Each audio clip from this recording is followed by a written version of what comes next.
चलिए, तो राष्ट्र कह सकते हैं, राष्ट्र के प्रति भावना को क्या कहते हैं हम लोग? राष्ट्र के प्रति भावना, राष्ट्र के प्रति भावना, भावना को हम क्या कह सकते हैं? लगाव, लगाव को हम क्या कहते हैं? राष्ट्रवाद, राष्ट्रवाद कहते हैं, राष्ट्रवाद कहते हैं। क्या राष्ट्रवाद की परिभाषा आपसे पूछेगा, बता सकते हैं? बोलो, कोई दिक्कत? क्लियर है यहाँ तक?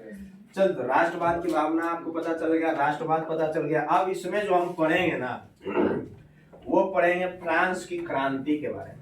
क्या चीज के बारे में पढ़ेंगे? फ्रांस की क्रांति, फ्रांस की क्रांति। तो देखो रे, फ्रांस में जो है ना बहुत सारे क्रांतियां हुए, फ्रांस में बहुत सारे क्रांति। क्रांति मतलब क्या कर सकते हैं? किसी पुत्र का नाम नहीं, फलनमा के बेटी का नाम नहीं, यही कर सकते हैं।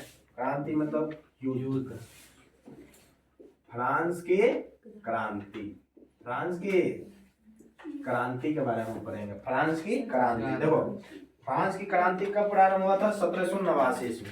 कब प्रारंभ हुआ था? 1789। फ्रांस की क्रांति 1789, सन 1789, 1789 ईस्वी, ठीक है। और 1789 ईस्वी में जो फ्रांस की क्रांति, उस समय के जो शासक थे ना, वो कौन थे? लुई 16वां, लुई नाम था, कुछ ही नाम था, शासक थे। शासक किसको कहते हैं जी? सम्राट को। शासक किसको कहते हैं? सम्राट। सम्राट की राजा को कहते हैं। सम्राट क्या कहते हैं? राजा। वहाँ का जो नेतृत्व करता है, जो राजा है, उसी को क्या कहते हैं हम लोग? सम्राट। तो सम्राट कौन थे? लुई 16वां, लुई 16वां, ठीक ना? लुई 16वां। अब कब से लुई को जो था, लुई, अरे नाम है 16वां बार, ये 16 बार, कोई लुई प्रथम होगा, लुई द्वितीय होगा, लुई तृतीय, ये 16वां लुई था। क्या था? लुई 16वां। समझ गए ना? तो ये तरह देश के नियम ही सब समझ गए ना? वो खोजेगा। अच्छा, डेबिट में बढ़िया था ना, ये खराब है, समझ गए ना? ये खराब है, खरा आमलेट खराब पकाती है, समझ गए ना? चलो तलाक हो इनसे, ठीक ना? चलिए, तो लुई 16वां था सम्राट जो था ना, सम्राट वहाँ के जो थे वो लुई 16वां था शासक। और ये जो सम्राट जो शासक था ना, बहुत खचरा शासक, बहुत ही खचरा शासक था। और खचरा को बढ़िया भाषा में कहते हैं निरंकुश, निरंकुश, निरंकुश शासक था, निरंकुश शासक था। मतलब खचरा, खचरा बोले नहीं समझ में आया? बहुत ही निरंकुश शासक था, रूढ़िवादी था, ठीक ना? रूढ़िवादी था, ठीक है? नहीं बुझा रहा? ठीक है ना? और कर सकते हैं, और क्या कर सकते हैं? प्रतिक्रियावादी था, प्रतिक्रियावादी था, प्रतिक्रियावादी, ठीक है? और प्रतिक्रियावादी था, प्रतिक्रियावादी था। ये तीनों को तीनों मिला के कर सकते हैं एकदम घटिया। अब बुझाया? अब बुझाया था कैसा शासक था? लुई 16 में कैसा शासक था? निरंकुश शासक था, कोई मतलब नहीं हो रहा उसको, किसी से कोई मतलब नहीं, घटिया शासक था। तीन, निरंकुश शासक था, रूढ़िवादी था, ठीक है ना? प्रतिक्रिया को हमारे सामने एकदम मार रहा है, चल ठीक, बहुत बढ़िया, पिट समझ गए ना? कोई मत, ये नहीं बचा देना, पिट, अब यहाँ लग रहा है, देखो पिट, समझ गए ना? तो देखने तो नहीं लगता इतना बदमाश, ठीक है? लुई 16वां जो था वो निरंकुश शासक था, रूढ़िवादी था और प्रतिक्रियावादी। तीनों का तीनों अगर मिला के कहे तो एकदम घटिया शासक। कैसा था? एकदम घटिया शासक था। लुई 16वां जो घटिया था, जनता को देखे लिए नहीं चाहता था, जनता को वो देखना ही नहीं चाहता था। उस जनता में से जो है ना, ये लोग को पसंद करता था वो। लुई 16वां जो था ना, बस दो ही लोगों को पसंद करता था, एगो पादरी वर्ग के, ठीक है? एगो पादरी वर्ग के लोग के, और दूसर का पसंद करता था कुलीन वर्ग के लोग। क्या पसंद करता था? कुलीन वर्ग के लोग के। बोलो कोई दिक्कत? दुइये वर्ग के लोगों को जो है कि क्या करते थे, पसंद। पसंद करते थे, ठीक है ना। दुइये वर्ग के लोगों को पसंद करते थे और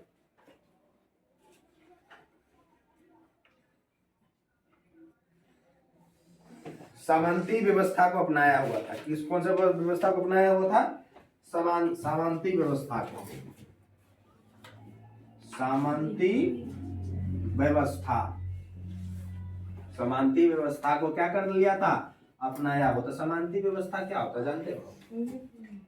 समांती व्यवस्था क्या होता है? पूछेगा समांती व्यवस्था क्या होता है, तो देखो समांती व्यवस्था क्या होता है ना कि एगो खेत है। समांती व्यवस्था तो समझो, ये खेत है, ठीक है ना, ये हमारा खेत है, ये मेरा खेत है। और खेत में जो अनाज हम उपजाए ना, इसमें हम क्या किए, अनाज फसल लगाए तो अनाज उपजा, ठीक है ना। तो इस अनाज को बोए हम, बुआई किए हम, ठीक है ना, देख रेख हम ही किए। देख रेख क्या करेगा? किसाने ने करेगा जी। Yes sir. किसान करेगा, बुआई किसान किया, देख रेख किसान किया, कटाई, ठीक है ना, कटाई के किया, किसान किया, ठीक है ना। अपने पैसे से काहे नहीं किया? बुआई किया किसान, देख रेख किया किसान, कटाई किया किसान, समझे। अब बस जहिया फसल उपजा, ठीक है ना, क्या हुआ? फसल उपजा, तब फसल में 80% मांगे चला या राजा के आगे, समझ गए ना। 80% क्या करना चला या राजा के आदमी मांगे, नहीं देगा तो मार पीट के छीन चले चल जाएगा 90-100%। जबरदस्ती। जबरदस्ती। तो ये हुकुम था देने के लुई 16वां, ये देने था लुई 16वां। तो मतलब कर सकते हैं कि जो कुछ भी उपजेगा करेगा, उस पे जो शासक थे, उसके व्यक्ति का, ठीक है ना, उसी का व्यक्ति का जी, उसी का व्यक्ति का 80% लगभग वो ले लेते हैं। और किसान के पास ज्यादा कुछ नहीं था। किसान के पास, किसान से ज्यादातर टैक्स ही ले लेता था। ज्यादा क्या ले लेता था? टैक्स समझ में आ रहा? कर, ठीक है ना। टैक्स ही किसान से क्या करता था? ज्यादा टैक्स ही ले लेता था। यही कहलाता समांती व्यवस्था। बोलो कोई दिक्कत? तो समांती व्यवस्था समझ में आया है? समांती व्यवस्था है, समझ में आया? लिख के कहेगा समांती व्यवस्था क्या है, तो हम लिख सकते हैं कि यह एक ऐसी व्यवस्था है, यह एक ऐसी व्यवस्था है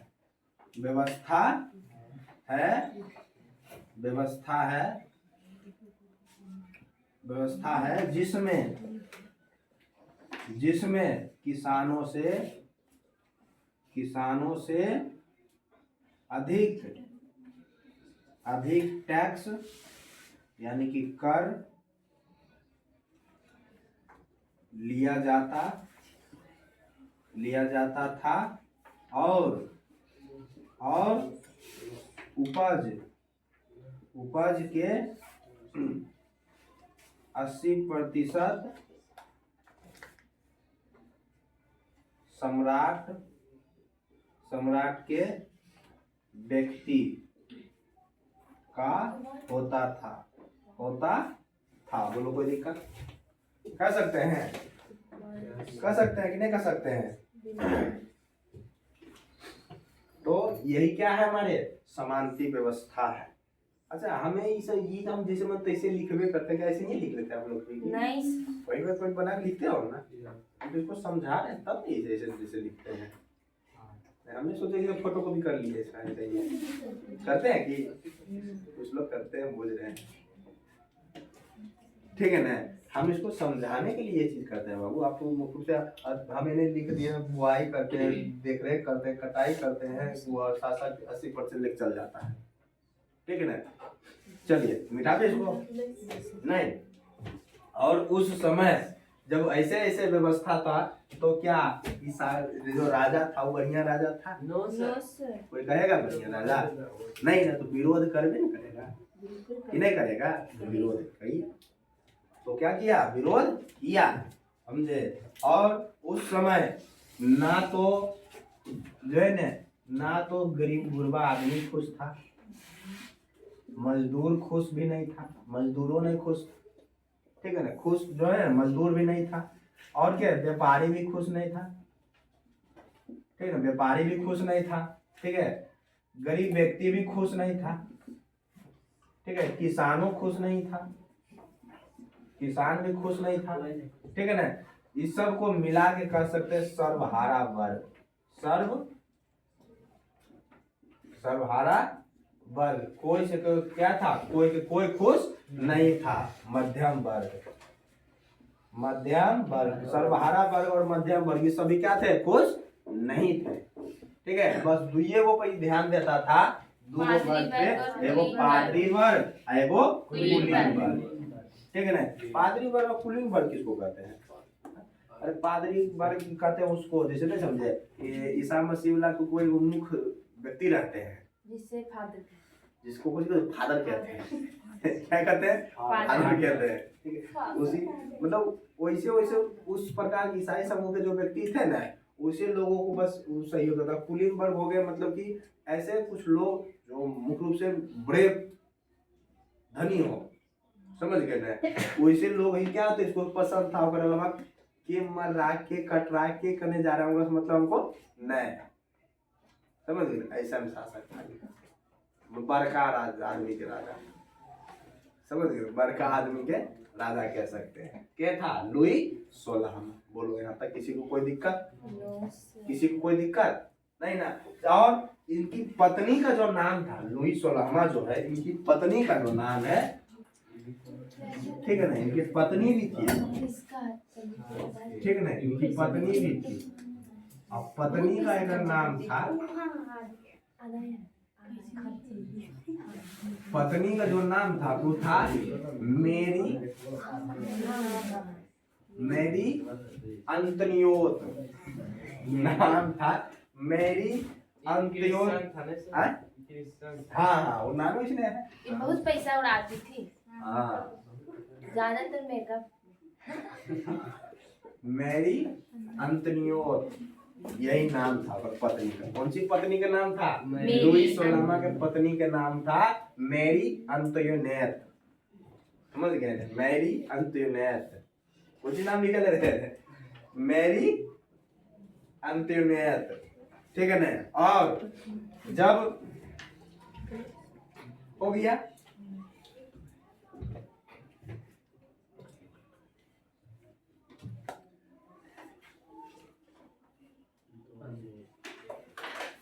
बजे घड़ी हमरे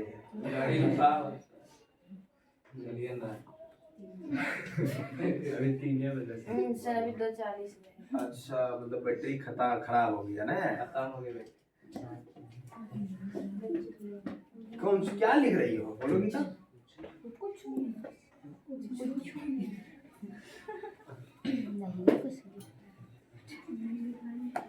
चलो सुनो, ऐसे छापो नहीं बाबू, इसको समझ के वो मनोभावना को उतारो और उसे घर में जाके फ्रेश करके लिखने का प्रयास करो, समझ गए निशान के। तो सुनो चलो, और जब भी आप आते हैं क्लास में, जब भी आते हैं, कम से कम जो अध्याय चल रहे हैं उसे, अब इतिहास चल रहा है, साइंस नहीं चल रहा है, ठीक है ना, इतिहास चल रहा है, इस प्रकार के अध्याय होते हैं ना, कम से कम SST के अंतर्गत जो किताबें आएंगे, अच्छा यहाँ तक पढ़ाई हो चुकी, अब यहाँ से पढ़ना है हमको, तो वो घर में पढ़ के आएगी, वो चीज़ें घर में जो है ना पढ़ के आप, और उसका ऑब्जेक्टिव पढ़ के आप यहाँ वो समझाएंगे, ज़्यादा समझ में आएगा। तो इतना काम कर के आओगे घर से कर, समझ गए ना। अगर ज़्यादा से ज़्यादा सीखना है तब, ठीक है, आगे आने वाला जो आप परीक्षा दीजिएगा, अगर किसी सरकारी नौकरी का कंपटीशन क्षेत्र में तैयारी करिएगा तो हिस्ट्री, ज्योग्राफी, इकोनॉमिक्स, पॉलिटी सब बहुत मायने रखता है, समझ गए ना। बहुत आर्ट्स का सब क्लास होता है, बहुत मायने रखता है, ठीक है। तो इस बात को थोड़ा सा ख्याल रखिएगा। करना क्या आपको, अच्छा यूरोप में राष्ट्रवाद सर पढ़ाएंगे पहला से, नहीं तो इसको पढ़ के आना है, समझे, ये चीज़ें क्या करना है, पढ़ के आना है, हो जाएगा। 8 अध्याय है, ठीक है ना, इसमें 8 अध्याय है, ठीक है। चलिए समझिए तो आपको समझ में आ गया। चलिए अब थोड़ा सा फिर से हम समझाते हैं इसको, फिर से हम सबसे पहले क्या कहा, ऑडिटेशन जरूरी है। मेरे साथ जवाब देने का भी प्रयास जरूर करिए, आपके सामने सारे कुछ मैंने पेश कर दिया ना, एक बार बता चुके हैं, लिख के साथ बता चुके हैं, डिक्टेशन कर देना है इसका, ठीक है। चलिए सबसे पहले आपको कहा क्या, चैप्टर का नाम है राष्ट्रवाद। क्या नाम है, यूरोप में राष्ट्रवाद। कहाँ है, यूरोप एवं महादेश, क्या है, महादेश। यूरोप क्या है, महादेश। महादेश पता ही है ना, हमारे जो कितने महादेश है? 7 महादेश है ना। सबसे बड़ा महादेश कौन सा है? एशिया। सबसे बड़ा महादेश एशिया महादेश, ठीक है ना। तो हम जो पढ़ रहे हैं वो यूरोप महादेश के बारे में पढ़ रहे हैं। कौन से महादेश के बारे में पढ़ रहे हैं? यूरोप महादेश के बारे में, ठीक है ना।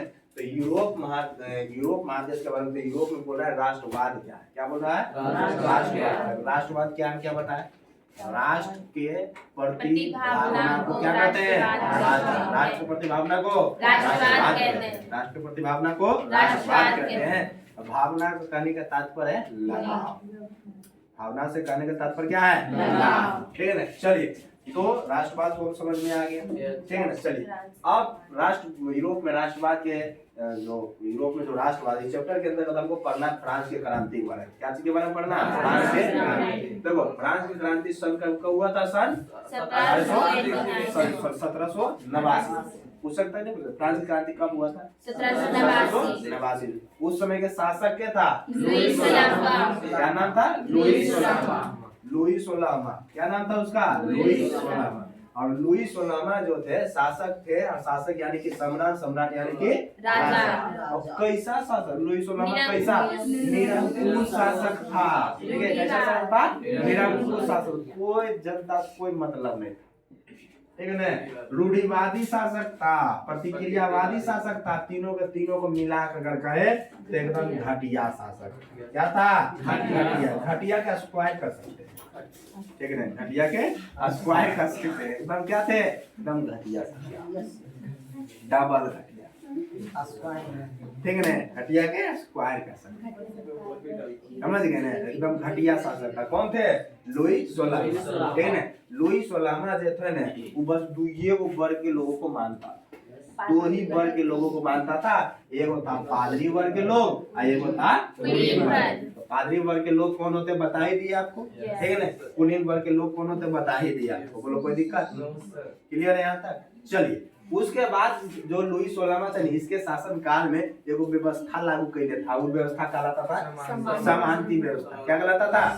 सामंती व्यवस्था। देखो, तो इसके शासन काल में जो व्यवस्था लागू था वो क्या था? सामंती व्यवस्था। और सामंती व्यवस्था के अंतर्गत में क्या था ना कि किसान जो है कि उपजाता था अपने खेत में, क्या करता था? उपजाता था फसल को, बोता था फसल को, देख रेख करता था फसल, कटाई करता था, और जैसे ही अनाज मिला चल रहा 80%, समझ गए ना। लगाए हम, देख रेख करे हम, काटे हम, झाड़े हम, और दूसरा तो दाम, समझ गए ना। तो ये व्यवस्था लागू करा, नहीं देता था जबरदस्ती। 80% की जगह 100% दे देता, 80% की जगह 100% दे देता था। यही व्यवस्था कहलाती थी क्या? सामंती व्यवस्था। तो कह सकते हैं ये ऐसी व्यवस्था है जिसमें किसानों से अधिक टैक्स कर लिया जाता था, और उपज के 80% से भी से सम्राट के व्यक्ति को ही क्या होता? अधिकार हो जाता था। सम्राट के व्यक्ति का ही अधिकार हो जाता, ठीक है ना। और लुई सोलहवां जो था, लुई सोलहवां, इसकी पत्नी का नाम था मैरी अंतोइनेट। क्या नाम था? मैरी अंतोइनेट, ठीक है ना। मैरी अंतोइनेट नाम था इसकी पत्नी का। और जो है ना, जब ऐसा क्रियावादी जब चल रहा था, तो ऐसा चल रहा था ना, तो जो है कि 1789 में जो है ना लोग करना अब ऐसे ढेर सहली है, अब ढेर से आंदोलन शुरू कर, क्या कर दिया? आंदोलन शुरू कर दिया, ठीक है। आंदोलन जब शुरू कर दिया तब क्या हुआ ना, पादरी वर्ग के लोग और उसको ही सिर्फ मानता था। जब आंदोलन कर दिया तब क्या हुआ ना कि ऐसा स्थिति आ गया कि लुई सोलहवां को लोग पकड़ लिया। क्या कर लिया? पकड़ लिया। और एक होता है जिसको कहता है गिलोटीन। क्या कहता है? गिलोटीन। गिलोटीन कहते हैं, गिलोटीन। गिलोटीन पर ले जाके इसको क्या कर दिया? गिलोटीन पर ले जाके काट दिया, ठीक है ना। लुई सोलहवां को क्या कर दिया? गिलोटीन पर चढ़ाकर क्या कर दिया? काट दिया, ठीक है ना। लुई सोलहवां को 1793 में कहिया काटा? 1793 में। तो यानी कि मृत्यु कब हो गया? 1793 में इसका मृत्यु हो गया, ठीक है ना। गिलोटीन अब क्या कहता था, ये भी सुन लो भाई। गिलोटीन क्या होता है ना, मतलब कि उस समय मृत्यु देने के एक प्रकार का था। क्या ऐसा रहता था खंभा, ठीक है। ऐसा क्या रहता था, खंभा, आई खंभा के ऊपर जो है ना ऐसा कुछ बना हुआ रहता था ऐसा, ठीक है ना। ये जन पड़ी ये चले जन मुड़ी घुसाओ, ठीक है, ये जन पड़ी मुड़ी घुसाओ, जब फिर मुड़िया रख देता था, ठीक ना। आई ऊपर से भी क्या करता है, मुड़ी घुसा देता था, और यहाँ से भी क्या करता था, चल मुड़ी घुसा दो, एकदम मुड़ी घुसा देता था, ठीक। ऊपर से जो है ना एगो गिराता था बड़का तलवार, सर जैसे गाय को काटता है वैसे। हाँ उसी प्रकार से कर सकते। ऊपर से गिराता था तलवार, रस्सी इधर लगा, बड़ी भारी भरकम तलवार रहता था। एक मरते आता था, छपाक से मुड़िए उड़ा दिया, समझ गए। इसी को क्या कहते थे, गिलोटिन कहते थे, समझ। इसी को क्या कहते थे, गिलोटिन कहते थे। तो गिलोटिन पे चढ़ा के मुड़िए काट दिया गया, ओकरो मार दिया गया और पत्नियों को मार दिया, दोनों, ठीक है ना, दोनों, समझ गए ना। तो कब मृत्यु हो गया था लुईस सोलामा का, 1793, गिलोटिन पे चढ़ा के मार दिया गया। क्या चीज पे चढ़ा के मार दिया गया, गिलोटिन, ठीक है ना। बोलो कोई दिक्कत, क्लियर है यहाँ तक। तो हम कह सकते हैं कि फ्रांस की क्रांति कब हुआ था, 1789 में, 1789 ईस्वी में। उस समय के शासक कौन था, लुईस सोलामा। कौन था, लुईस सोलामा। कैसा शासक था, निरंकुश शासक था, रूढ़िवादी, प्रतिक्रियावादी, घटिया, कह सकते हैं ना। चलिए उसकी पत्नी का नाम क्या था, मैरी अंत्योनेट, मैरी अंत्योनेट, ठीक है ना, मैरी अंत्योनेट। बोलो कोई दिक्कत, हाँ। ठीक है ना। उस समय क्या बोलो, सर वहाँ पे ना है कि या है अंत्यो, मैरी अंत्यो न योए का तो, मैरी अंत्योनेट। बोलो कोई दिक्कत, मैरी अंत्योनेट, उसकी पत्नी का नाम क्या था, मैरी अंत्योनेट। लुईस सोलामा के समय को किस प्रकार की व्यवस्था थी, सामंती व्यवस्था, क्या था, सामंती व्यवस्था थी, ठीक है ना। और लुईस सोलामा का मृत्यु कब हो गया, 1793 ईस्वी में। कैसे मार देगा उसको जी, गिलोटिन पे चढ़ा के काट डाला, गिलोटिन पे चढ़ा के काट दिया। बोलो कोई दिक्कत, हाँ नहीं ना। चलिए अब इसी में आता है वो पुनर्जागरण, क्या आता है, पुनर्जागरण। तो लिखिएगा पुनर्जागरण क्या है, लिखिए तो पुनर्जागरण क्या है, पुनर्जागरण क्या है, पुनर्जागरण क्या है।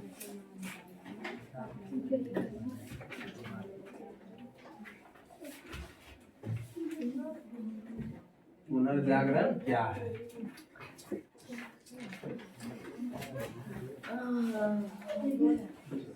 पुनर्जागरण क्या है, लिखिएगा पुनर्जागरण, पुनर्जागरण। क्या लुईस सोलामा के बारे में बता सकते हैं ना आप, हाँ। पुनर्जागरण, पुनर्जागरण, ठीक है ना। पुनर्जागरण क्या है, ठीक है ना, पुनर्जागरण क्या है। तो देखो पुनर्जागरण से कह सकते हैं फिर से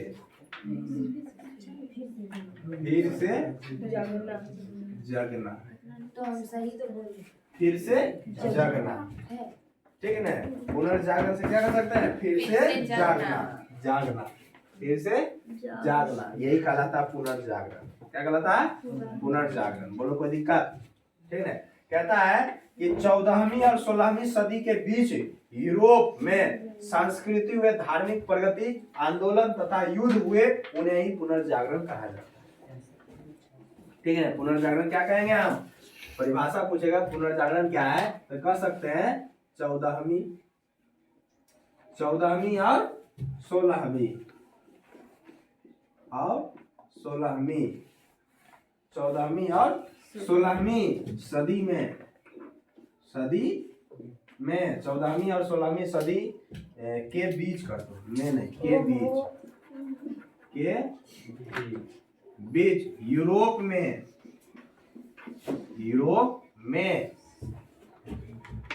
जो सांस्कृतिक और धार्मिक प्रगति धार्मिक प्रगति आंदोलन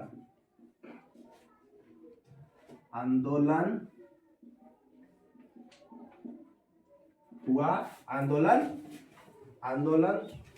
तथा युद्ध हुआ,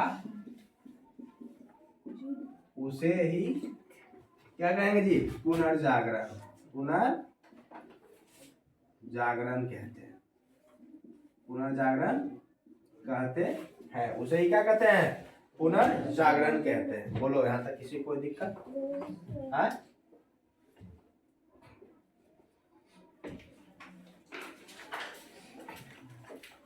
उसे ही पुनर्जागरण कहते हैं। प्रश्न पूछता है आपसे कि 1789 क्वेश्चन पूछता है कि 1789 ईस्वी के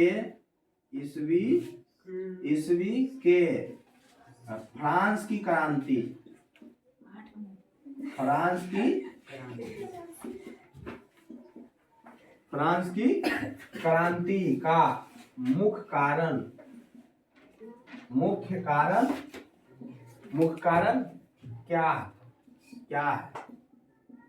प्रश्न पूछता है आपसे, ठीक है ना?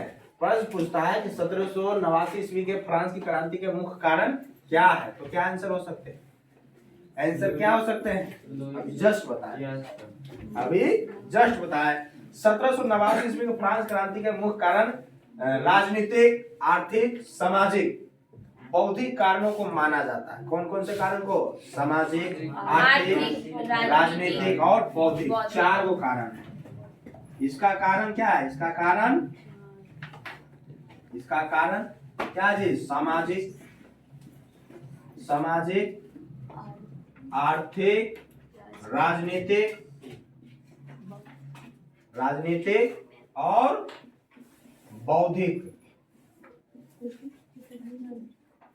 बौद्धिक को माना जाता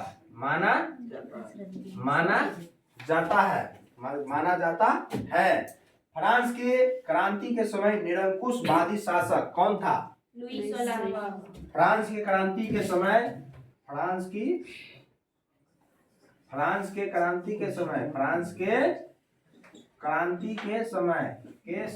इसके कहानी को ध्यान करिए, समझ गए ना? अभी जितना बताया उसी कहानी को ध्यान करिए, ठीक है ना? अपने आप लिखा जाएगा इसका आंसर, नहीं लिखाएगा?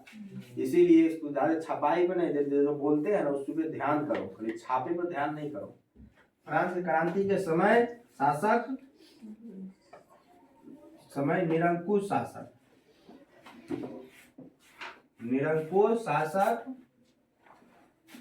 शासक क्या थे जी?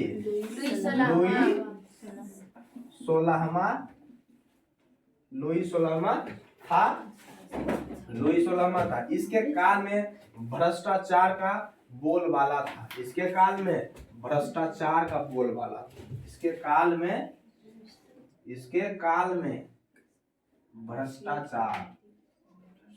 ठीक है ना?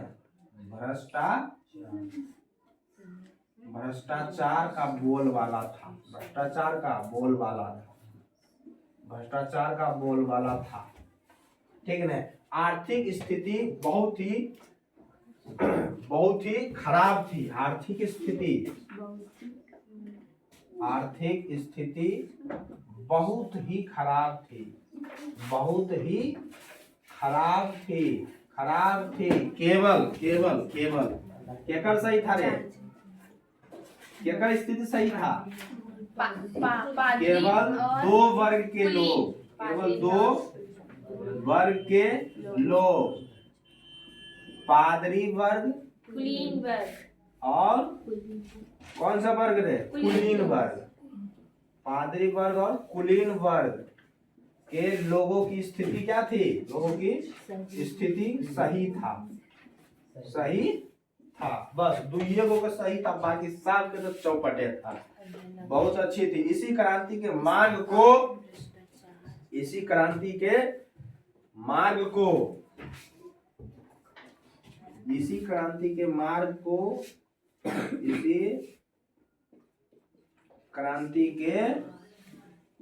मार्ग को, इसी क्रांति के मार्ग को बाल्टेयर, बाल्टेयर, बाल्टेयर, इसी क्रांति के मार्ग को बाल्टेयर रूसो, बाल्टेयर रूसो तथा तथा तथा मोनेस्क्यू, मॉन्स्क्यू, मॉन्स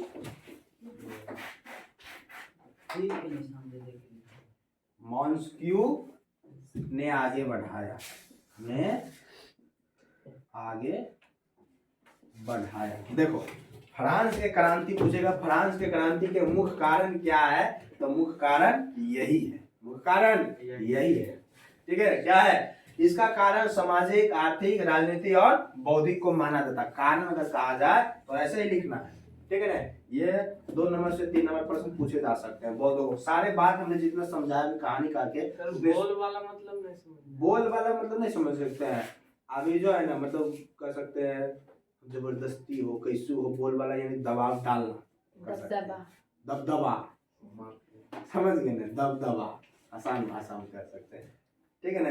कह सकते हैं इसका कारण 1789 ईस्वी के फ्रांस के क्रांति का मुख्य कारण यही थे, एकदम इम्पोर्टेंट समझे। मुख्य कारण यही थे कि इसका कारण सामाजिक था, आर्थिक था, राजनीतिक था और बौद्धिक को माना जाता है, एकदम सबसे पहला कारण, ठीक है ना। फ्रांस के क्रांति के समय निरंकुश शासक लुई 16वां था। क्या था? लुई 16वां था। इसके कारण भ्रष्टाचार का बोलबाला, समझ गए, भ्रष्टाचार के बोलबाला। नाली निर्माण का फंड आया, चल रहे फंड जारी कर दिए तो कर सकते हैं, समझ गए ना। तो भ्रष्टाचार का क्या था? बोलबाला था। आर्थिक स्थिति बहुत ही खराब, लोगों की जो आर्थिक स्थिति, लोगों के जो जनता थे, जनता का जो आर्थिक स्थिति था वो क्या था? बहुत ही खराब था। किसान का आर्थिक स्थिति, मजदूर का आर्थिक स्थिति, सर्वहारा वर्ग का आर्थिक स्थिति, वो सब क्या था? एकदम बहुत ही गड़बड़ था, बहुत ही खराब था, समझ गए। बस 2 ही वर्ग के लोग थे जिसका स्थिति क्या था? बहुत बढ़िया था। वो था एगो कुलीन वर्ग, एगो था पादरी वर्ग। बस एगो कुलीन वर्ग, एगो पादरी वर्ग का स्थिति बढ़िया था, बाकी कुल तो चौपटे था, ठीक है ना। बाकी सब क्या था? चौपट था। और चौपट था। इसी क्रांति के मार्ग को, जो क्रांति हुआ, इसी क्रांति के मार्ग को बाल्टेयर रूसो, एगो नाम था, कौन सी नाम था? नेतृत्व जो किया वो एगो नाम था बाल्टेयर रूसो, एगो था क्या? मोनेस्क्यू। क्या नाम था? मोनेस्क्यू। एगो का नाम था बाल्टेयर रूसो। नाम रख दो बुद्रू कभी, बाल्टेयर रूसो, ठीक है ना, बाल्टेयर रूसो। एगो का नाम था मोनेस्क्यू। यह दोनों मिल के क्या किया? युद्ध को आगे बढ़ाया, नेतृत्व यही किए। बोलो कोई दिक्कत? तो क्या अब इतना, और इसको एकदम ढंग से ध्यान करके पूछा जाता है, लिखना है। आपके सब्जेक्टिव प्रश्न जो होंगे कुछ इसी प्रकार से, ऑब्जेक्टिव तो आपको तकने करके, ऑब्जेक्टिव में क्या पूछेगा? आपका लुई 16वां कैसा शासक था? निरंकुशवादी शासक, रूढ़िवादी शासक था, और कह सकते हैं प्रतिक्रियावादी शासक। कब जन्म हुआ था? सॉरी, जन्म नहीं, फ्रांस की क्रांति कब हुआ था? 1789। मृत्यु कब हुआ था? 1793। कैसे मृत्यु हुआ? गिलोटिन पे चढ़ा के सरे काट दिया गया। उसकी पत्नी का नाम क्या था? मैरी अंत्योनेट, ठीक है। तो क्या ऑब्जेक्टिव तो ऐसे ही ध्यान हो गया, ऑब्जेक्टिव तो ऐसे ही ध्यान हो गया, ठीक है। 1789 जो फ्रांस की क्रांति है, वो क्रांति का कारण क्या क्या था? सामाजिक, आर्थिक, राजनीतिक और बौद्धिक को माना, 4 कारण, एकदम सामाजिक, आर्थिक और राजनीतिक बौद्धिक कारण था। और फ्रांस के क्रांति के समय निरंकुश शासक क्या था? लुई 16वां था। इसके काल में भ्रष्टाचार का बोलबाला था, आर्थिक स्थिति बहुत ही खराब थी, लोगों की आर्थिक स्थिति बहुत ही खराब थी। केवल 2 वर्ग के लोग थे, पादरी और कुलीन वर्ग, जगह स्थिति सही था। और इसी क्रांति के मार्ग को बाल्टेयर रूसो तथा मोनेस्क्यू ने क्या किया? आगे बढ़ाया। तो क्या समझ में आया? कोई दिक्कत नहीं ने बुझा रहा है? हाँ, लपा चुप ला 5 रुपया तो नहीं लेंगे। बोलो सर 1000 दे दिए आपको।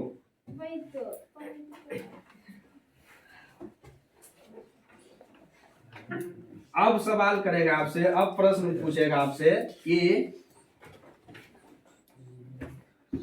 कितना टाइम होगा है जी? 8 10 8:40 होगा तो बता दीजिएगा। 15 हुआ ना, 8:40 होगा तो बता दीजिएगा, ठीक है। चलिए अगला सवाल पूछेगा ना कि फ्रांस के जो 1789 के फ्रांस की क्रांति के बाद किए गए मुख्य काम क्या है। जैसे वो तो गिलोटिन पे चढ़ा कर मारिए दिया, तो कोई आया होगा जो राजा बना होगा, उसी का बच्चा। ठीक है ना। मतलब उसका कोई और बाद राजा बना होगा ना, कि नहीं बना होगा। हाँ? तो सबसे पहले हम लिखते हैं, उसके बाद ओकर कहानी हम सुनेंगे कि कैसे क्या बना, राजा नहीं बना, ठीक है ना। चलिए तो हम लिखते हैं, प्रश्न आता है कि 1789 ईस्वी में फ्रांस की क्रांति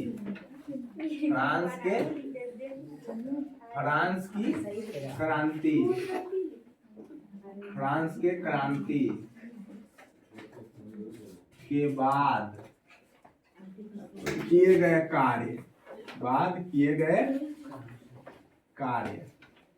ठीक है ना। फ्रांस की क्रांति के बाद किए गए कार्य, यानी कि मुख्य कार्य जिसको कह सकते हैं, लिख ही देते हैं, किए गए मुख्य कार्य,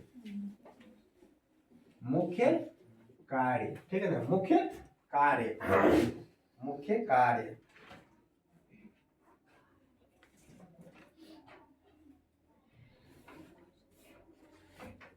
फ्रांस के जो क्रांति हुआ था, फ्रांस के क्रांति के बाद ये जो आपके थे क्या था, लुई 16वां जो था ना, लुई 16वां के बाद, लुई 16वां जो था, लुई 16वां की मृत्यु के बाद जो है ना, जो राजा बना था वहां का, वो बना था नेपोलियन बोनापार्ट। क्या बना था? नेपोलियन बोनापार्ट बना था। और जब नेपोलियन बोनापार्ट जब राजा बना ना, और नेपोलियन बोनापार्ट क्या था ना, फ्रांस के क्रांति के समय वो सेनापति का काम करता था। सेना मतलब सेना जो था, सेना का लीडर कर सकते हैं। सेना का लीडर को क्या कहते थे? सेनापति कहते हैं। और सेनापति का नाम क्या था? Napoleon Bonaparte. तो लुई 16वां के बाद फ्रांस के शासक कौन बना था? Napoleon Bonaparte. नेपोलियन बोनापार्ट पेशा से था, क्या था? नाविक नहीं था रे, वो ये सेनापति थे। क्या थे? सेना को दिशा निर्देश देने वाले को सेनापति कहते थे, ठीक है ना। क्या थे? सेनापति, जो कि उस समय युद्ध में वो भाग लिए हुए थे, उसमें युद्ध में भाग लिए हुए थे, ठीक है ना। सेनापति था और वही क्या बना? राजा बना। वो जब राजा बना ना, तो कुछ फ्रांस के जो लोग थे, फ्रांस के जो शासक पहले जो घटिया दबदबा बनेले था, उस सबको हटा के खत्म करके कुछ नियम लागू किए थे। उसी को क्या कहते हैं? 1789 में फ्रांस क्रांति के बाद के किए गए मुख्य कार्य किए। तो कौन कौन से कार्य है वही लिखेंगे। तो लिखिए, सबसे पहला काम लिखिए, नेशनल असेंबली का स्थापना किया। नेशनल, पहला काम किया इन्होंने कि नेशनल असेंबली, क्या कहेंगे? नेशनल असेंबली का स्थापना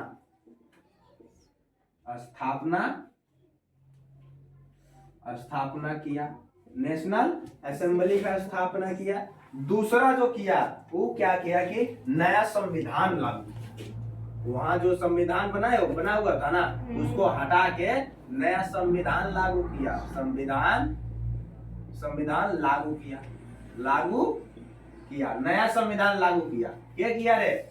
नेपोलियन बोनापार्ट। कौन किया? Napoleon Bonaparte.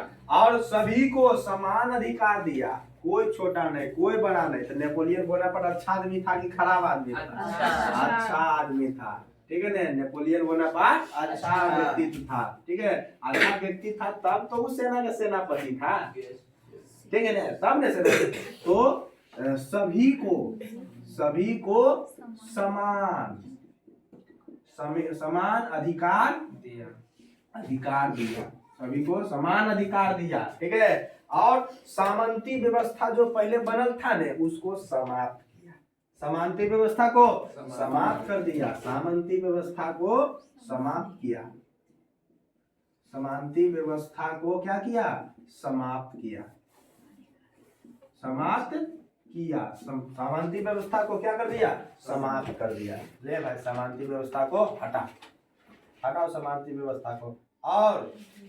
और आयात निर्यात टैक्स को खत्म किया, ठीक है ना। आयात निर्यात टैक्स यानी कि कर को खत्म किया। आयात निर्यात टैक्स को क्या किया, खत्म किया। लुई सोलामा के शासन काल में क्या था कि हम कोई चीज जो है कि विदेश बेचने के लिए जा रहे हैं, या फिर विदेश से कोई चीज दूसरे देश से हमारे देश में कुछ आ रहा था, तो हमारे देश से दूसरे देश जा रहा, ओकरो में टैक्स लेता था, ठीक है ना। दूसरे जगह से हमारे यहाँ आ रहा, ओकरो में टैक्स लेता था। तो उस चीज को क्या किया इन्होंने, नेपोलियन बोनापार्ट ने क्या कर दिया, समाप्त कर दिया, खत्म कर दिया।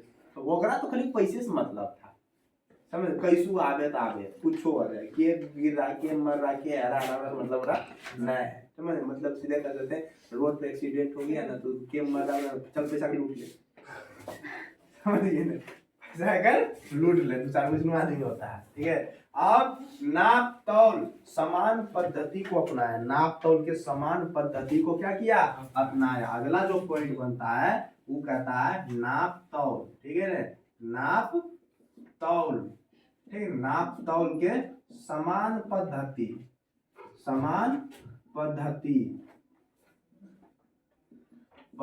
को अपनाया, ठीक है। यानी कि नाप तौल लुई सोलामा के शासनकाल में ऐसा नहीं था। वो क्या था कि हम सामान अगर बेच रहे हैं ना, तो हमारा 5 केजी का सामान जो था, हमारा 5 किलो था, वो जब वहां पर जब जाते थे ना, तो उसका शासन काल में, ठीक है ना, लुई सोलामा का हमारा 5 किलो का सामान था, वो होता था 3 किलो का था। और जब फिर वो जब कहीं बेचल जाता था तो वह 5-6 किलो हो जाता था, समझ गए। मतलब हमारा 5 किलो को 3 किलो बना दिया, वो जैया बेचा तो हो गया 6 किलो कर दिया।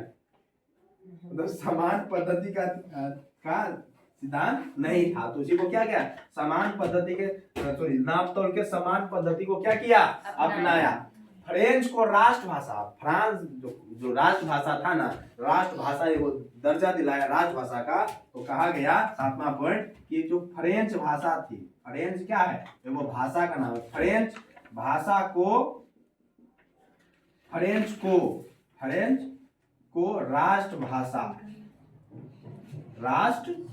राष्ट्रभाषा का दर्जा दिलाया, ठीक ना। फ्रेंच को राष्ट्रभाषा का दर्जा दिलाया और अपना खुद का, ठीक है ना, अपना खुद का एक राष्ट्रगान बना दिया, ठीक है ना। अपना खुद का राष्ट्रगान बनाया, अपनाया कह सकते हैं, अपनाया, ठीक है ना। अपना खुद का राष्ट्रगान को अपनाया, ठीक है ना। तो अब बताइए कि 1789 के जो फ्रांस की क्रांति हुआ था, तो समझ सकते हैं इन सारे पॉइंट के मदद से ही समझ सकते हैं कितना घटिया आदमी था के लुई सोलामा। समझ सकते हैं नहीं समझ सकते कितना घटिया आदमी था, समझ गए ना। जब लुई सोलामा की मृत्यु हो गया, तब जाके नेपोलियन बोनापार्ट क्या बने, वहां के शासक बने। तो वहां के जब शासक बने तो सबसे पहला जो काम किया वो किया, नेशनल असेंबली का स्थापना कर दिया। क्या कर दिया, नेशनल असेंबली, राष्ट्रीय, ठीक, नेशनल असेंबली का स्थापना किया और नया संविधान लागू कर दिया। वहां का जो संविधान पुराना था उसको हटाकर नया संविधान लागू किया और सभी को क्या दिया, समान अधिकार। सभी को, कोई बड़ नहीं, कोई छोटे नहीं, सब बराबर समान अधिकार दिया। और सामंती व्यवस्था जो सबसे घटिया व्यवस्था था वहां की, उसको क्या कर दिया, समाप्त कर दिया। घटिया व्यवस्था को क्या कर दिया, समाप्त कर दिया। और आयात निर्यात पे जो टैक्स लिया जाता था लुई सोलामा के दरमियान, ठीक है ना, उसको क्या कर दिया, उसको भी खत्म कर दिया। और नाप तौल के समान पद्धति को अपनाया। अगर 5 किलो लाया तो 5 किलो के 5 किलो होगा, समझ, 5 किलो के 5 किलो ही होगा। और फ्रेंच जो वहां की जो भाषा, मुख्य भाषा थी, उसी को क्या बनाया, राष्ट्रभाषा। फ्रांस की राष्ट्रभाषा क्या है, फ्रेंच है और फ्रेंच को राष्ट्रभाषा का दर्जा दिलाया और अपना खुद का एक संविधान बनाया। संविधान बनाया और खुद का जो है राष्ट्रगान अपनाया भी, राष्ट्रगान अपना खुद का अपनाया। तो बताओ क्या 1789 ईस्वी ये फ्रांस की क्रांति के बाद किए गए मुख्य कार्य कितना बढ़िया है, खराब है कि बढ़िया है, बहुत ही बढ़िया।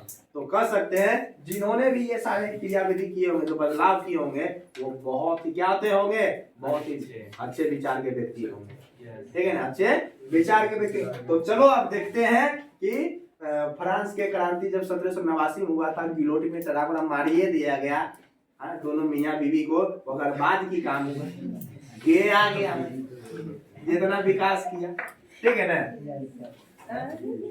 बोलो कोई दिक्कत? लुई सोलाम हो गए, मरिया एंटोनियट भी गए।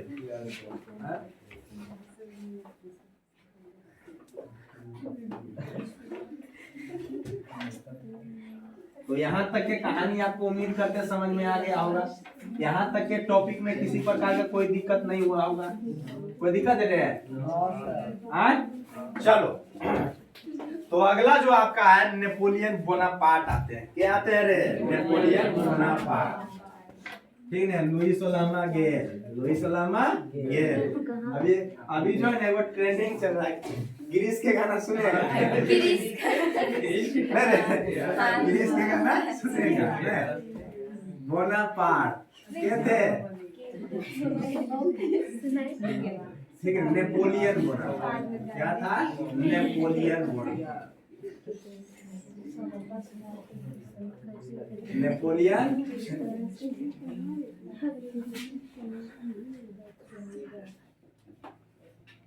नेपोलियन बोनापार्ट क्या है? Napoleon Bonaparte. चलो तो नेपोलियन बोनापार्ट के बारे में कुछ चीज देखो, कुछ चीजों को हम देख लेते हैं। तो नेपोलियन बोनापार्ट की अगर बात करें तो नेपोलियन बोनापार्ट के जन्म हुआ था 15 अगस्त 1769 ईस्वी को। इसका जन्म जो हुआ था, जन्म कहिया जन्मा था रे? जल्दी बोलो। 15 अगस्त 1769 ईस्वी में। तुम देख रहा है कि सब जो समय था 1500, 1400, 1300 ईस्वी वाला समय था, 1800 वाला ईस्वी वाला समय, 1900 वाला ईस्वी वाला समय, कितना मार काट उठाल पटाख सब होता था। तुम इतने खैर मना लो कि उस समय जो है उतने विशाल विशाल परमाणु बम वगैरह नहीं थे, उतने बड़का बड़का विस्फोटक नहीं था। जैसन जैसन युद्ध होता था ना, ये के मतलब ले भाई चलो देश के खत्म कर, 2 मिनट के समय नहीं लगेगा, पाकिस्तान अभी उधर के ऊपर आ जाएगा, पृथ्वी डगमगा जाएगी। 2 मिनट के समय नहीं लगेगा कि चीन उछल पुछल हो जाएगा चीन में, समझ गए ना? 2 मिनट के समय नहीं। लेकिन उस खैर इतने विस्फोटक उतने भयानक नहीं थे, जितने विस्फोटक इतने अभी जितने भयानक उतने उस समय भयानक नहीं थे। लगभग युद्ध तलवारों से ही लड़े जाते थे, गोली बंदूक से भी लड़े जाते थे, बहुत ही कम। समझ गए ना ये चीज? बोलो कोई दिक्कत? यहाँ तक समझ में आया? यहाँ तक समझ में आया कि नहीं आया? चलिए 15 अगस्त 1769 ईस्वी को जन्म हुआ था और इनके बचपन के जो नाम थे, बचपन का नाम था, ठीक है ना, बचपन का नाम, बचपन का जो नाम था वो था Napoleon D Bonaparte. Napoleon D Bonaparte के बचपन के नाम थे। और फ्रांस के क्रांति में सेनापति के रूप में, पेशा था इसका सेनापति का। क्या नाम था इसका? पेशा क्या था? सेनापति का। पेशा की अगर बात करें तो सेनापति का था, सेनापति का था, ठीक है ना। पेशा क्या था? सेनापति का था। और फ्रांस के क्रांति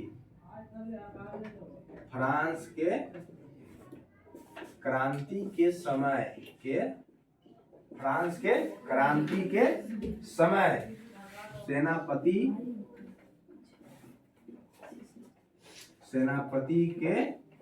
सेनापति के रूप में कार्य करता था के कार्यकर्ता था। इतिहास में इन्हें महान सेनापति कहा। इतिहास में इसे महान सेनापति कहा।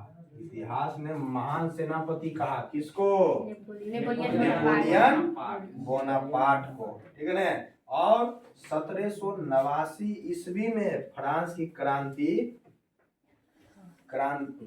राजनीति में प्रवेश किया। ये पहले कने था, नहीं था, एक और छोड़ कोई पता नहीं था। लेकिन जब से ये युद्ध प्रारंभ हुआ तो 1789 ईस्वी में युद्ध प्रारंभ हुआ। ठीक है। तो 1789 ईस्वी से फ्रांस की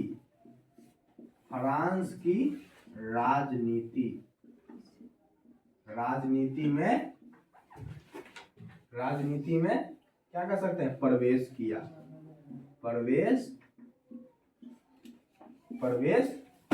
ठीक है ना।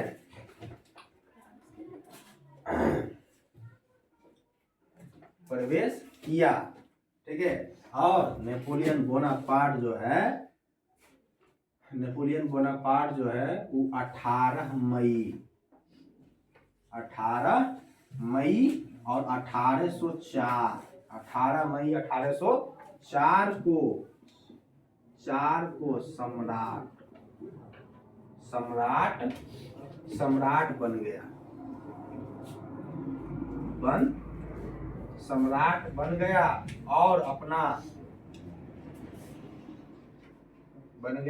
और अपना अलग कानून बनाया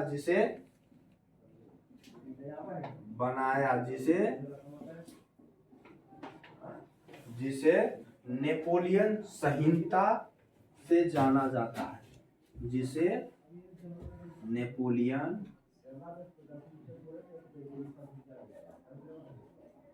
नेपोलियन संहिता के नाम से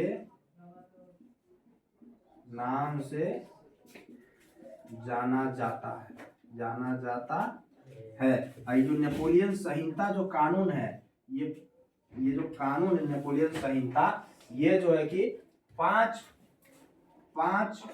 नेपोलियन संहिता जो कानून पांच क्या कर सकते हैं? पांच क्या कर सकते हैं? पांच कोड में लागू किया गया। कितने कोड में? 5 कोड में। कोड के मतलब कर सकते हैं कानून। कोड के मतलब क्या कर सकते हैं? कानून। 5 कोड में क्या किया गया? लागू किया। समझ गए ना? ये चीजें हो गई। नेपोलियन के द्वारा किए गए काम राष्ट्रवाद के प्रचार प्रसार में योगदान है। राष्ट्रवाद के प्रचार प्रसार में क्या है? योगदान है। नेपोलियन के द्वारा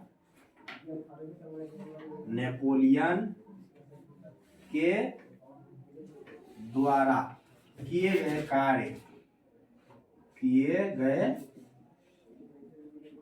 गए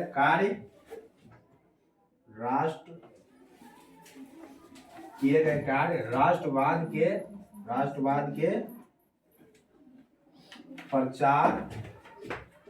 प्रचार में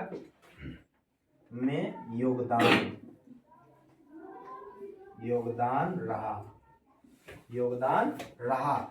विशेषाधिकार को समाप्त कर दिया। विशेषाधिकार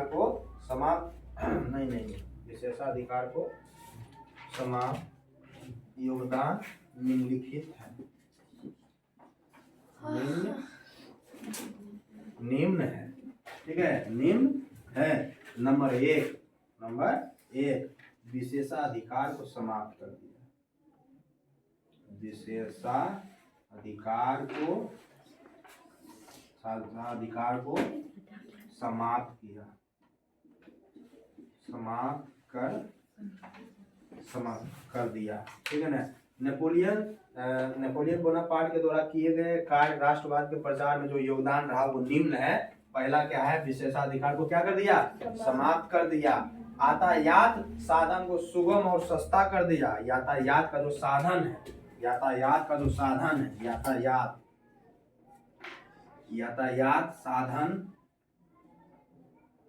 साधन को सस्ता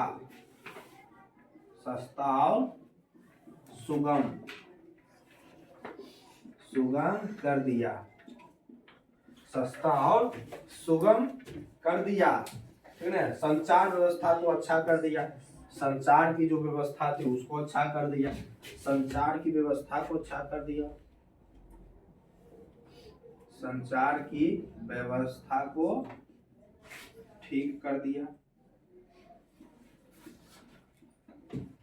नंबर 4 कह सकते हैं, संचार की व्यवस्था को ठीक कर दिया। नंबर 4 आर्थिक समानता ठीक कर दिया। आर्थिक समानता ठीक कर दिया। शिक्षा में सुधार कर दिया, ठीक है ना। आर्थिक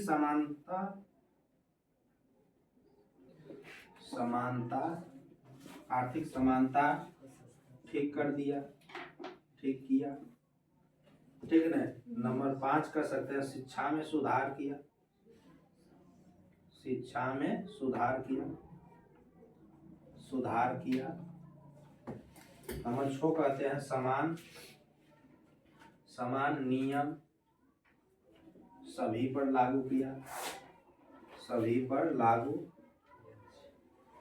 किया, ठीक है। तो ये सारे बदलाव जो है कि ये सारे जो बदलाव है वो किसके समय किया गया? नेपोलियन बोनापार्ट के समय। नेपोलियन बोनापार्ट के समय ये नियम लागू किए गए। नेपोलियन बोनापार्ट के समय ये सारे नियम लागू किए गए। सबसे पहले नेपोलियन बोनापार्ट के बारे में कहते हैं। तो नेपोलियन बोनापार्ट अगर लिख लिए हैं थोड़ा सा समझिएगा इसे। और आज हम ये समाप्त करेंगे क्लास को, ठीक है ना। आज क्लास हम यही समाप्त करेंगे, ठीक है। बोलो, हो गया क्या? लिख लिए सारे लोग? समझाते हैं। चलिए, सबसे पहले क्या कहा नेपोलियन बोनापार्ट के जन्म। नेपोलियन बोना नहीं लिखे क्या? अच्छा चलिए 2 मिनट का समय दिया, जल्दी नोट कीजिए फास्ट।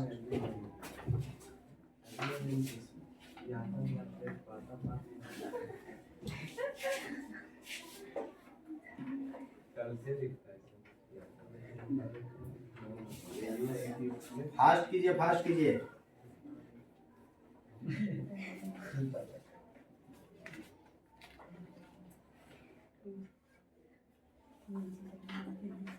कल शाम में कितने लोग पढ़ने आए? हाथ खड़ा करें। जोर हाथ में खड़ा करना। अगर हम देखे कुछ खेत में टहल रहा था कुछ लोग। सर आए नहीं हाथ खड़ा करने। तो है तो हम खुद देखे कल कोई खेत में टहल रहा था। टहल रही थी। हाँ। कहाँ देखे? पिकनिक मना रहे थे कल रे? हाँ सर, हम देखे बाबू, ठीक है, तब हम बोल रहे हैं। अब अगर देखने में नहीं बोलते। खेत में कौन? पेड़ का नीचे। वो बचिया थी जो पढ़ाती थी ना बोरबा में। सतबत्ती। हाँ। इधर थे, हम उधर थे। नहीं सर, ये सब यहीं पे थी, रोड से दिखता था। इधर ही। तो बोली कौन? देखिए, हमारे बोले जी लोग गई। सलमा ये थी भाल। हाँ देखे सतबत्ती में से साथ ले। हाँ। खाना थोड़ा सा खा ले मिलता है। लेकिन सर बाहर में जाते हैं खाना। बोले बाद हो जाते चूहा मार के खाता नहीं।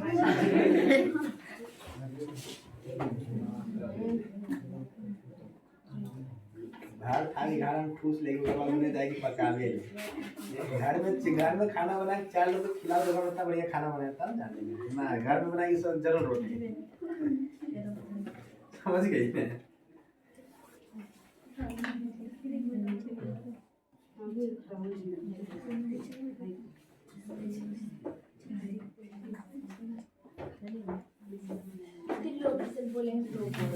कहाँ देखेंगे?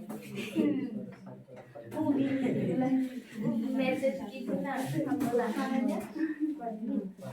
विशाखा बोली थी। बोली कि गौरा का कोई नहीं है। सुनो बाबू, क्लास को मिस नहीं करें, क्लास रेगुलर करें और समय के साथ क्लास को करें, ठीक है? ये नियम अपनाए रखिए।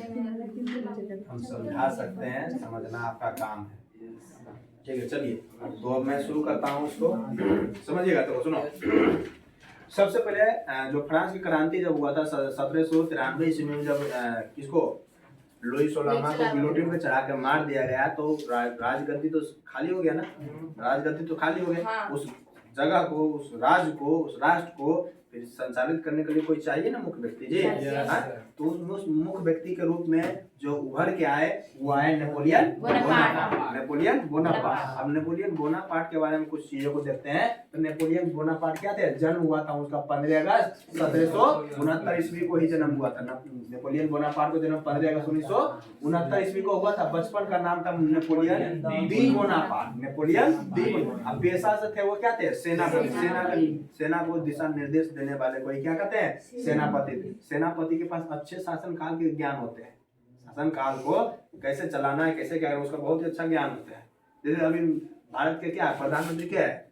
नरेंद्र मोदी। और उसके साथ में रहते हैं गृह मंत्री अमित शाह। क्या अमित शाह को ज्ञान नहीं है कैसे कैसे चलाना करना है कि नहीं? ये चीजें हैं। तो बचपन का नाम था नेपोलियन दी बोनापार्ट, पेशा था क्या? सेनापति। अब फ्रांस के क्रांति के समय सेनापति के रूप में क्या था? कार्य करता था। इतिहास में से महान सेनापति का, इतिहास में इसको क्या कहा? महान सेनापति का। किसको? Napoleon Bonaparte. नेपोलियन बोनापार्ट को इतिहास में महान सेनापति का, ठीक है? चलिए 1789 ईस्वी से फ्रांस की राजनीति में प्रवेश किया। नेपोलियन बोनापार्ट हुआ वो 1789 से पहले वो कने था कि कर रहा नहीं कर रहा, कोई अता पता वो छोड़ नहीं पता, समझ गए? आज क्या है? आज यदि पर इतना सारा पुत्र बने, यदि कोई प्रधानमंत्री बन जाए, अब यह तो राजनीति में है, तैयार पता चलेगा, ठीक है ना? तो 1789 ईस्वी में फ्रांस की राजनीति में क्या किया? प्रवेश किया, ठीक है? 18 मई 1804 को सम्राट बन गया। देखो 18 मई 1804 मरा कहिया था? 93 में। कहिया मरा था? 93 में, ठीक है? कितना था? 1793 में था। 1707 साल इधर, लगभग 4 साल इधर, यानी कि 11 साल खाली था। वो तो चाहिए, अर्थव्यवस्था डगमगा ही रहा था ना, कि नहीं डगमगा रहा था? खाली के रूप में, मतलब कोई देखता था, कोई मतलब अभी तक योजना ही चल रहा था, केकड़ा बनावल जाए, चयन प्रक्रिया ही चल रहा था, समझ गए? कौन बनेगा करोड़पति, ठीक है? तो वह चयन प्रक्रिया ही चल रहा था। तो क्या बना था? 18 मई 1804 को सम्राट बन गया नेपोलियन बोनापार्ट, और अपना क्या अलग कानून बनाया नेपोलियन बोनापार्ट ने क्या किया?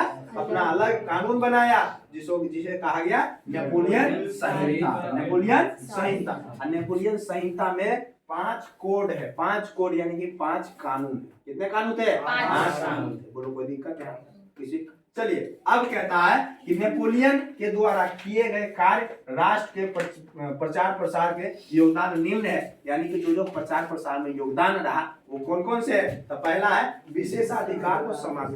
विशेष अधिकार था, हम ऐसा नहीं तो हम ऐसे करेंगे ना, सब एक है, तुम सब बुझिए, एक है, बराबर है, नहीं बढ़ नहीं छोड़, क्या है? विशेषाधिकार को क्या कर दिया? समाप्त कर दिया, कोई विशेष नहीं, ठीक है? यातायात साधन को सस्ता और सुगम कर दिया, ठीक है ना? यहाँ से हल्सी जाम जो किराया था 50,000 रुपया, उसको 5 रुपया कर दिया, ठीक है? हाँ, ठीक है? सस्ता और सुगम कर दिया यातायात के साधन को। सुगम मतलब कह सकते, सरल कर सकते। सस्ता, जे रास्ता घूम के जा रहा था वो सीधे जा रहा है, कह सकते, ठीक है? सस्ता और सुगम। संचार की व्यवस्था जो था उसको ठीक कर दिया, ठीक है ना?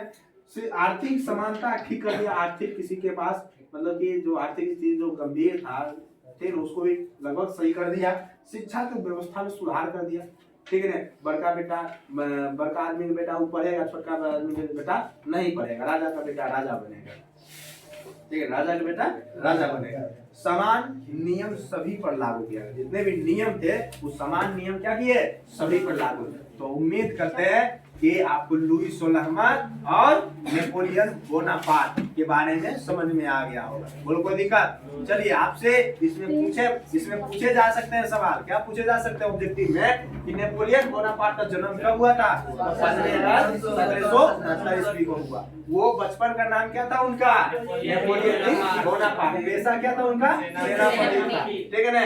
और महान इतिहास ने महान सेनापति का नाम यानी कि दर्जा किसको दिया? नेपोलियन बोनापार्ट फ्रांस के शासक कब बना? 18 मई 1804। ठीक है। नेपोलियन बोनापार्ट ने फ्रांस की राजनीति में कब प्रवेश किया? 1789 में राजनीति में प्रवेश किया। बोलो कोई दिक्कत? नेपोलियन बोनापार्ट ने नेपोलियन संहिता में कितने कोड दिए? 5 कोड यानी कि बोलो कोई दिक्कत? पेशा मतलब नहीं समझे। तुम्हारा पेशा क्या है? तुम्हारे पिताजी का पेशा क्या हो सकते हैं?